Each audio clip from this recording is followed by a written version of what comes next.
9 experienced hikers enter the Ural Mountains in February 1959.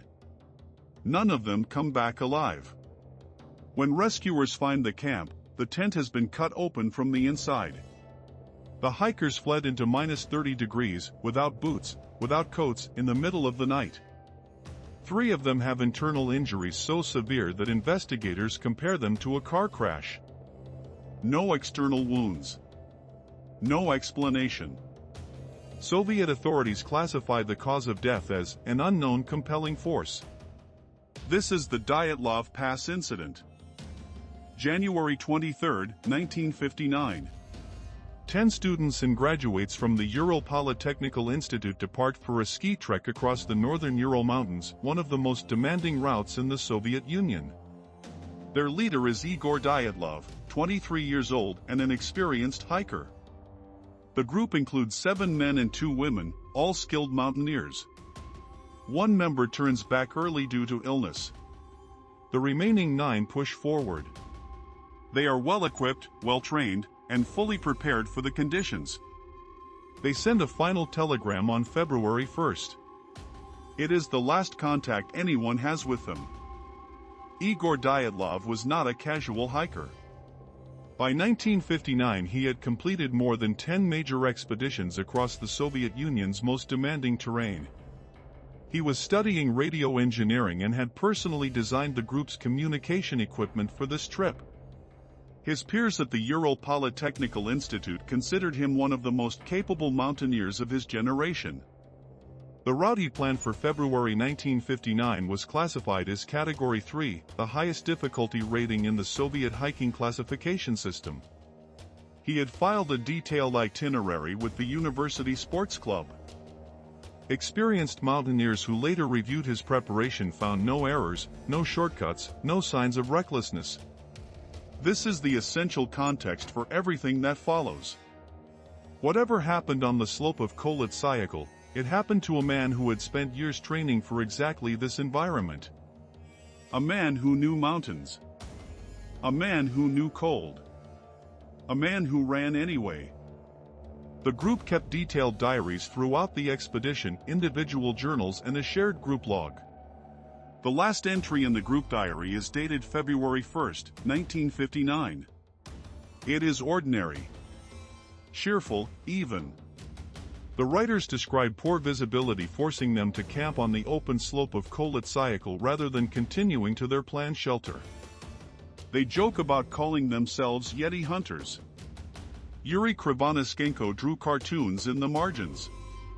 There is no mention of fear, no unusual sightings, no premonitions. Photographs developed from the recovered cameras show the group erecting their tent in daylight, smiling, organized, at ease. The last frame on one camera appears to have been taken after dark. The image is overexposed and blurred. Investigators could not determine what it shows.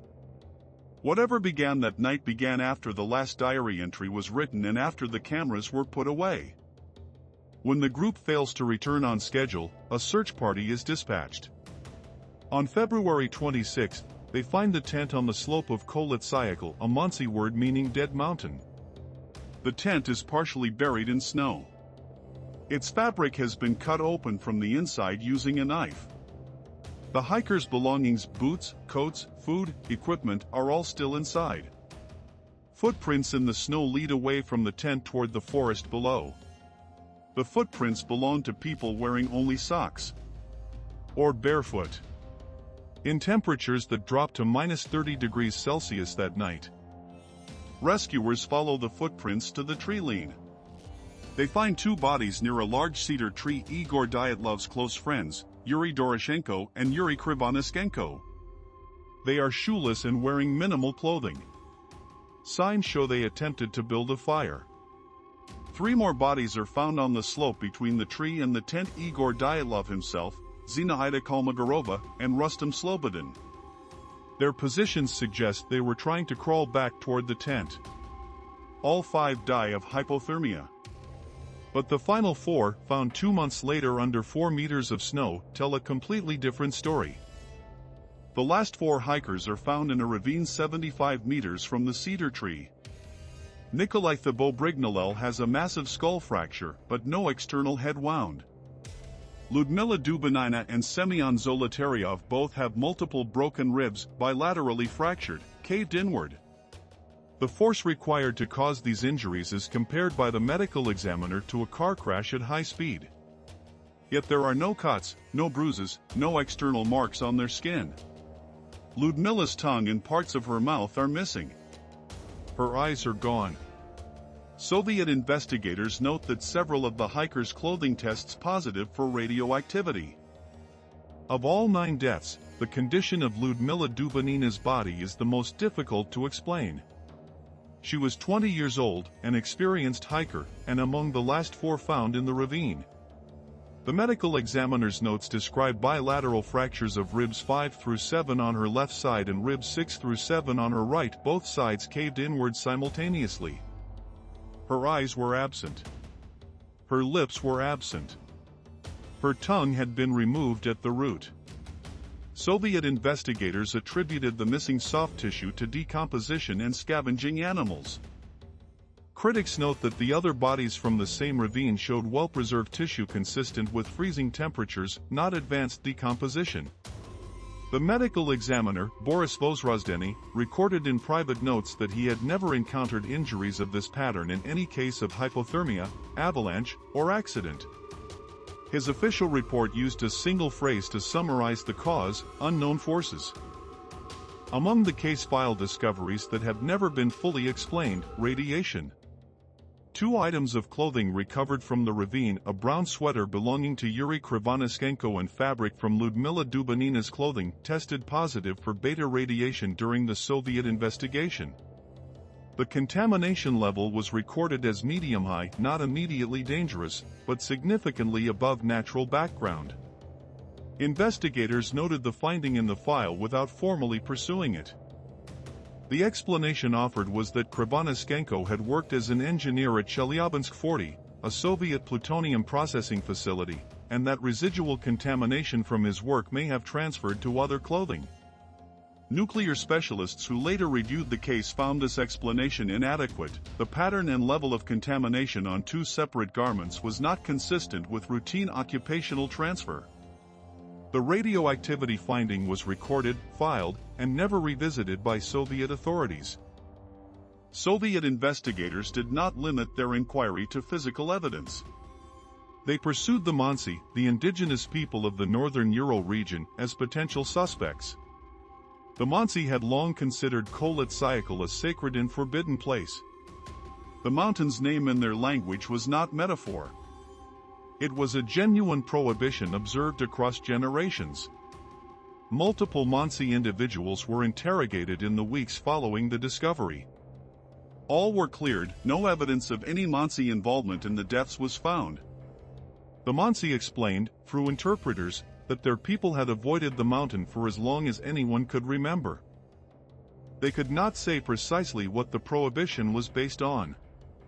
They said only that the mountain was dangerous, that those who went there did not return, and that this had always been known. They were asked no further questions about it. The investigators moved on. The Soviet government closed the Dyatlov Pass investigation in May 1959, just 3 months after the last bodies were found, with the cause of death officially recorded as an unknown compelling force. The case files were classified and placed in a sealed regional archive. Access was restricted for 30 years. The lead investigator was Lev Ivanov, a senior criminal investigator with the Sverdlovsk Regional Prosecutor's Office. In 1990, after declassification, he gave an interview.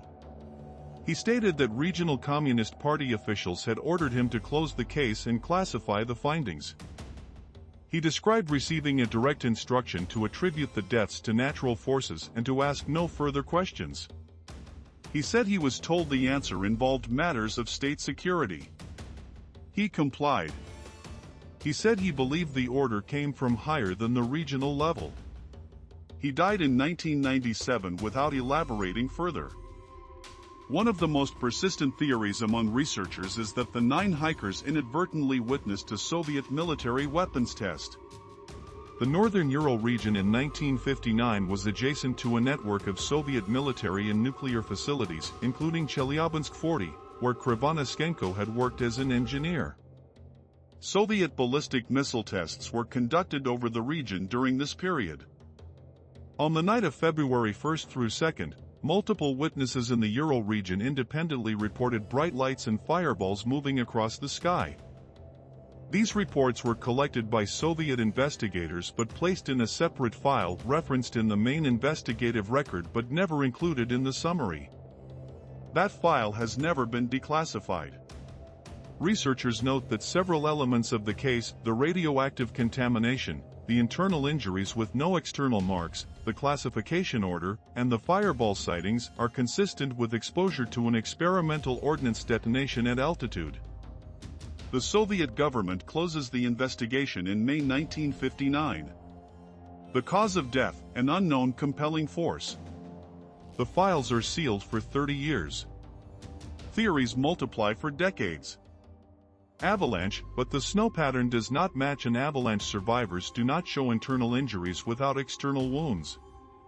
Infrasound, low-frequency waves that cause panic and hallucinations, possibly from wind patterns over the mountain's unique topography.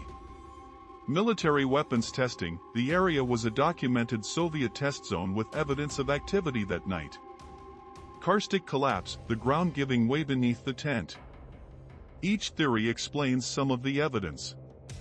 None explains all of it. A 2019 Russian government reinvestigation concludes avalanche. Researchers worldwide disagree. The mystery endures. In 2019, the Russian government formally reopened the Dyatlov Pass case, the first official investigation in 60 years. The announcement came in response to sustained pressure from the Dyatlov Foundation, an organization established by surviving family members of the victims. Investigators from the Sverdlovsk Oblast prosecutor's office reviewed the original case files, commissioned new forensic analysis, and consulted avalanche specialists from Switzerland.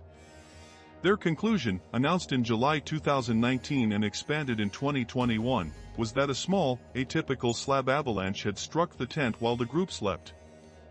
The Swiss specialists argued that specific slope conditions could produce a compact snow slab capable of causing internal injuries without external marks.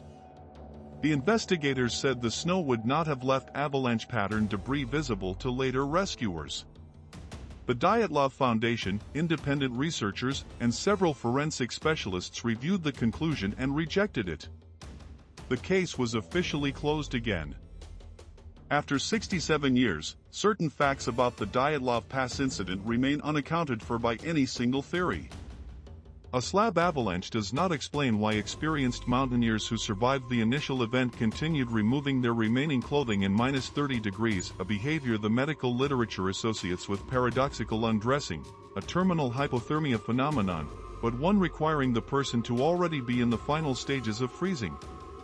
It does not explain the radioactive contamination on two separate garments. It does not explain internal injuries of car crash severity with zero external marks. It does not explain the missing soft tissue. It does not explain why the Soviet government classified the files for 30 years. It does not explain what Lev Ivanov meant when he said the answer involved state secrets. And it does not explain the fireball reports filed separately and never released. Each element has an individual explanation. No single explanation accounts for all of them at once. Here is what is certain. 9 experienced hikers, people who knew mountains, who knew cold, who knew survival, cut their own tent open and ran into -30 degrees in their socks. Something forced them out. Something that made fleeing into a blizzard seem like the safer option. Whatever they encountered that night, they believed dying in the snow was preferable to staying. The mountain where they died is called Kholat Syakhl. In the local Mansi language, it means dead mountain. The local indigenous people had avoided it for generations. They knew something no Soviet investigator would admit. Some places are simply not meant for the living. 9 people. 1 mountain. 0 answers. The Dyatlov Pass Incident remains one of the most genuinely unexplained events of the 20th century. If you want more stories like this, cold cases, impossible mysteries, and the darkness hidden inside history, subscribe now. Every week, we dig into the cases that official investigations could not close. Turn on notifications. You will not want to miss the next one.